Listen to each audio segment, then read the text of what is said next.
The more Felipe asks, the more I'll answer. For anyone wondering, what we have here today is The Go Focus Plus. the Go Focus Plus. Thank you very much. Looks at forward-facing events, so things like tailgating, and then it also has in-cab events when we look into things like eating, drinking, smoking, seatbelt, phone usage. I'm going to pretend that I'm talking on my phone, and really, coaching comes down to a few different things. It's not Put your phone down.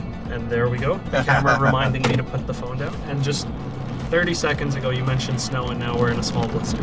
Yeah. When Geotab makes a decision to start developing the Go Focus Plus, how did that decision happen? We'd initially worked with one of our partners very closely for a number of years. Long story short, that group is now part of Geotab, and they're really the magic behind Go Focus Plus, Go Focus Pro, the AI models, and all of the functionality that comes with it. It's not only a problem of normalization, but getting access and being able to see your whole fleet.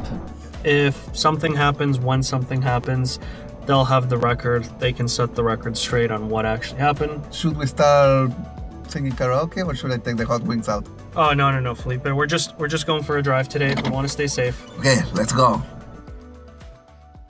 If you want to learn more about the Geotab family of Go Focus cameras, find the video with the whole conversation on Geotab's YouTube channel.